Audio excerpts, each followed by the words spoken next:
With your CIGTV News Update, I'm Donna Bush. Thanks for joining us.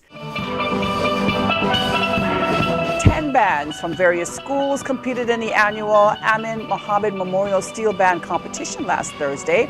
Held at the John Gray High School Gymnasium, the event attracted over 100 people who watched as the talented students played their steel pans.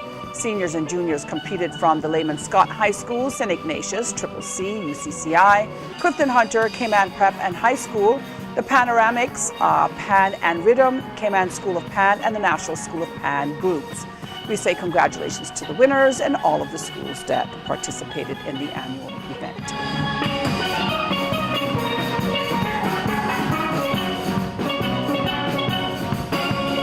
Meantime, the Ministry of Education continues to provide financial assistance through the Early Childhood Assistance Program fund for young Caymanian children who will be between the ages of 3 and 4 years old before September 1st this year.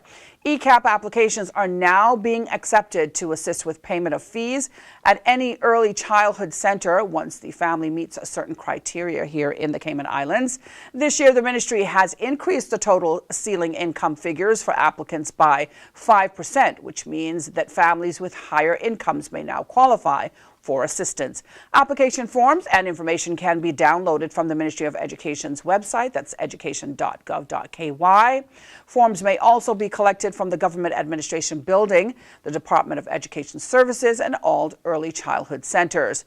Now, for more information about the ECAP program, you can contact Renee Barnes on 244-5735 or email ecap@gov.ky. Well, the Department of Counseling Services Family Resource Center is hosting a domestic violence intervention training program next month. The training will be held at the FRC's offices on Mary Street. That's from Wednesday, the 1st of May through to the Friday, the 3rd of May from 8:30 in the morning till 5 in the evening. The free 3-day certificate program is suitable for human and social services professionals, educators, general and mental health practitioners, human resource professionals, civil service leaders, law enforcement, faith-based leaders, and other frontline staff who interact with victims, perpetrators, and or children experiencing domestic violence. Now, the registration deadline is Thursday, the 25th of April. To register or for further details about this course, you can contact the FRC at 949-0006, or you can email frc@gov.ky. And speaking of the FRC, that's the Family Resource Center, the Ministry of Community Affairs has named Karlene Bramwell from the Gender Affairs Unit the 2019 Wendy Quinlan Award recipient. Now, the award, named in honor of the former East End women's rights activist, is given annually by the Family Resource Center. The senior policy analyst was given the accolade at the Honoring Women Month reception held at the Governor's House earlier this month, following the success of this year's observance back in March. The Deputy Governor, the Honorable Franz Manderson, was in attendance and expressed how delighted he was to witness the example of cross-departmental fellowship. We say congratulations to Karlene Bramwell. And that ends today's news update here on CIG Television. If you missed it, you can go to the Cayman Islands Government Facebook page as well as the CIG Television YouTube channel. I'm Donna Bush, as always, thanking you for joining us, wishing you a wonderful and, of course, a very safe night, and hoping you'll join me back here again tomorrow. Until then, bye-bye for now.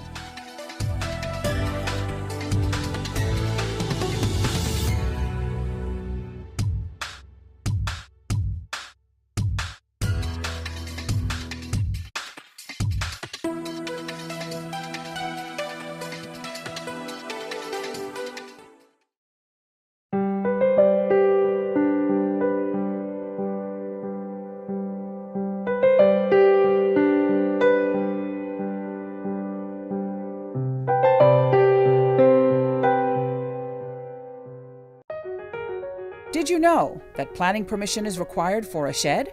Did you know you should check with the department, as a planning and permit application may be required? The Esterly Tibbetts Highway 3-lane roundabout is ready for drivers. It's time to make sure you know how to use it. First, know which exit you need to take. Pay attention to lane arrows and signs. Make sure you use your signal to change lanes or exit the roundabout. To turn left, you always approach in the left-hand lane and indicate left. To drive straight ahead, you need to be looking out for signs and road markings indicating which lane to use. Get in one of the lanes marked with a straight-through arrow. If turning right, you must use the right-hand lane and indicate accordingly. To use the roundabout safely, remember these 3 tips. Know your exit, pick your lane, and signal to make your turn.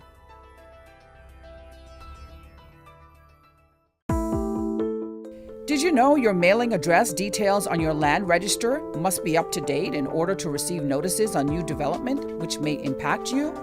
Visit Lands and Survey Department to check your mailing address is correct. Did you know that walls, fences located along the road require planning permission no matter the height? You should check with the department as a planning and permit application may be required.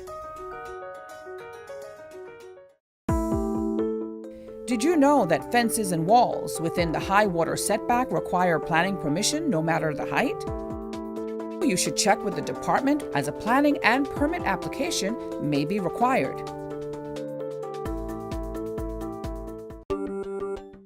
Did you know that a trellis structure requires planning permission? You should check with the department as a planning and permit application may be required. Did you know that a deck more than 6 inches above finished grade requires planning permission? Did you know you should check with the department as a planning and permit application may be required? Did you know that planning permission is required for a sign? Did you know you should check with the department as a planning and permit application may be required? Boating, fishing, and water sports in the Cayman Islands are great, but keep a cool head. Here are 7 tips for fun and safe sea outings. Number 1. Use a checklist to plan your outing. Check the weather forecast, make a float plan, and share it with someone who is remaining on land, stating where you're going, with whom, and when you're expected to return. Visit your nearest marine supply store to get your safety gear. This includes signaling mirrors, whistles, and a flare kit.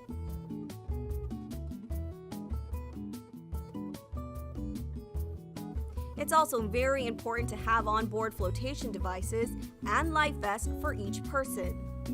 There are different types of vests. Some are for water sport activities such as snorkeling, and others are for going on offshore boating or on fishing trips. Number 2.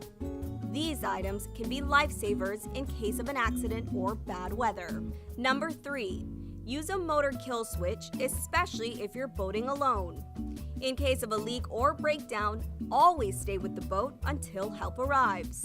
If you capsize, an emergency beacon or locator device can send a distress signal to inform the authorities of your location. Larger flares will indicate distress to a boat, airplane, or search and rescue officials. Number 4. In addition to sunscreen, food, and beverages, it would be smart to have a cell phone. Make sure your marine radio works. Cayman boaters use Channel 16 to communicate. Number 5. Also, don't forget your anchor and sufficient rope. Number 6. Boat operators should be familiar with the local waters and reefs, as well as the capabilities and functions of the vessels they are using. Always obey the rules of the sea and the marine environment, and have courtesy for others. Number 7. Alcohol and salt water do not mix, especially if you're the captain. Some useful contact numbers are 911.